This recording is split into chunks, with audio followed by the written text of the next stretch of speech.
प्राचीन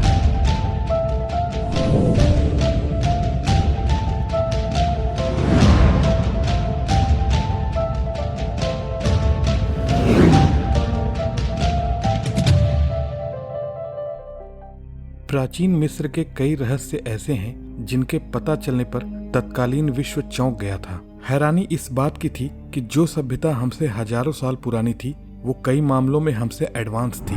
आज के आधुनिक इतिहासकार वहाँ की रेतीली जमीन की खुदाई में मिले ऐसे कई रहस्यमय तथ्यों को नकार देते हैं जो उनकी पाखंड से भरी हुई थ्योरी में फिट नहीं बैठते। उन्हीं तथ्यों में से एक है द जायंट फिंगर, जिसकी रहस्यमय खोज से ज्यादातर लोग आज भी अनजान हैं। इस वीडियो में जो फोटो आप देख रहे हैं वो 1988 में मिस्र में की गई खुदाई में मिली एक विशालकाय उंगली के ममी की है। फोटो में दिख रही उंगली जिस भी व्यक्ति की होगी उसके शरीर की विशालता का अंदाजा लगाया जा सकता है। 1988 की खुदाई में मिले इस ममीफाइड फिंगर की लंबाई कुल 38 सेंटीमीटर से भी ज्यादा थी, यानी लगभग 15 इंच के करीब थी। विशेषज्ञों का कहना था कि इतनी विशालकाय उंगली का स्वामी जो भी व्यक्ति रहा होगा उसकी लंबाई कम से कम 16 फीट की रही होगी। कुछ लोगों को इसकी सच्चाई में संदेह हो सकता है, लेकिन अगर आप इस फुटेज को ध्यान से देखें तो आपको इस कटी हुई उंगली का नाखून भी दिखाई देगा। जब प्रारंभ में इसकी खोज हुई तो लोगों को इसका अंदाजा ही नहीं लग पा रहा था कि ये एक उंगली भी हो सकती है,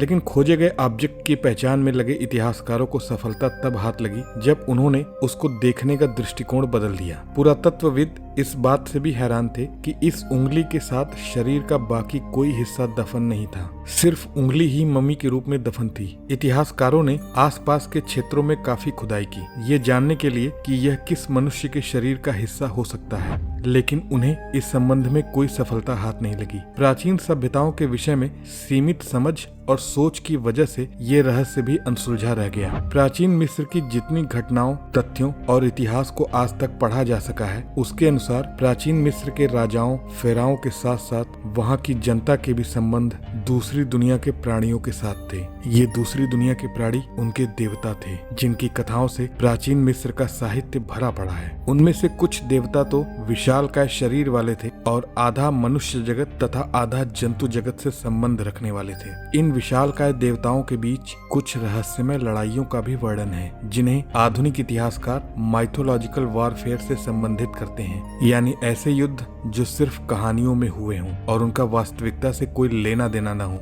आधुनिक इतिहासकार ऐसा इसलिए करते हैं क्योंकि इन तथाकथित माइथोलॉजिकल वॉरफेयर को सच्चाई मान लेने से उनकी वह थ्योरी फेल हो जाएगी जिसमें उन्होंने बताया है कि प्राचीन मनुष्य एवं उनकी सभ्यताएं ज्ञान, विज्ञान, कला एवं संस्कृति के विकास में हमारी आज की सभ्यता की तुलना में काफी पीछे थी। जबकि प्राचीन मिस्र के साहित्य में कुछ रहस्यमय युद्धों का वर्णन है जिनका अगर विश्लेषण किया जाए तो उन युद्धों में प्रयोग किए गए विनाशकारी हथियार और उनके परिणाम स्वरूप होने वाली भीषण तबाही के प्रमाण चौंका देंगे। मिस्र की रेतीली जमीन के स्थान विशेष की खुदाई में मिली दैत्याकार कटी हुई उंगली की ममी ऐसे ही किसी प्राचीन मिस्र के रहस्यमयी और विनाशकारी युद्ध का प्रमाण है जो देवताओं के बीच में लड़ा गया था।